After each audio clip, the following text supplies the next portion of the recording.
யாருங்க சொன்னா AC use பண்ணக்கூடாது, குழந்தைங்களுக்கு சளி இருமல் அடிக்கடி வரும்ட்டு? ஏசி யூஸ் பண்ணக்கூடாதா? அப்படியா? தாராளமா ஏசி யூஸ் பண்ணிக்கலாங்க. ஆனா முக்கியமான இந்த 5-6 ஸ்டெப் டிப்ஸ் மட்டும் நீங்க ஃபாலோ பண்ணணும். அதுவும் கடைசியில போக போகதான் டிப்ஸோட இம்பார்ட்டன்ஸே. சோ தவறாம ஸ்கிப் பண்ணாம பாருங்க. ஃபர்ஸ்ட், ஏசில இருந்து காத்து டைரக்டா குழந்தை மேல படக்கூடாது. சோ ஏசியோட ஸ்விங்க மேல் நோக்கி வச்சிருங்க. டெம்பரேச்சர் 24 இருந்து 28 வைக்கணும். அதுதான் பெஸ்ட் டெம்பரேச்சர்.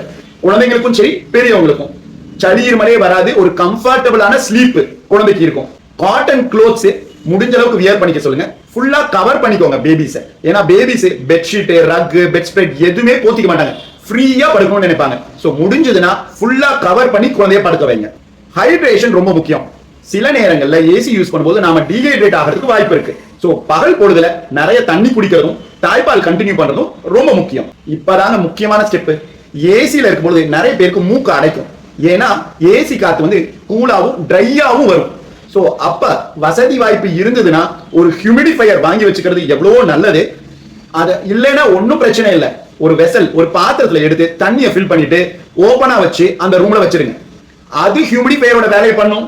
சோ உங்க குழந்தைக்கு மூக்கு அடைக்காது. இந்த ஸ்டெப் ரொம்ப ரொம்ப முக்கியங்க. ஏசிய நல்ல குளு சில்லுன்னு நல்ல கம்ஃபர்டபிளா தூங்க வச்சுட்டு காலையில எந்திரிச்சதும் வெளி ரூமுக்கு அப்படியே போயிடக்கூடாது. சடன் சேஞ்ச் இன் டெம்பரேச்சர் குழந்தைகளால தாங்க முடியாது.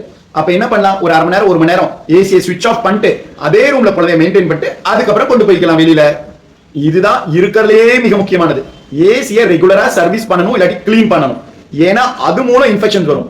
எப்படின்னா அந்த குளிர்ந்த விண்டோ வென்ட்ல எல்லாம் இருக்கு இல்லைங்களா, அங்க கண்ணுக்கு தெரியாத வைரஸ், ஃபங்கஸ் இதெல்லாம் ஃபார்ம் ஆகிறதுக்கு வாய்ப்பு இருக்கும். சோ அடிக்கடி கிளீன் பண்ணி ரெகுலரா சர்வீஸ் பண்ணிட்டு இருந்தீங்கன்னா ஒரு பிரச்சனையும் இல்லை. குழந்தையும் கொஞ்சம் கம்ஃபர்டபுளா தான் தூங்கட்டுமே. தூக்கம் முக்கியம் தானே.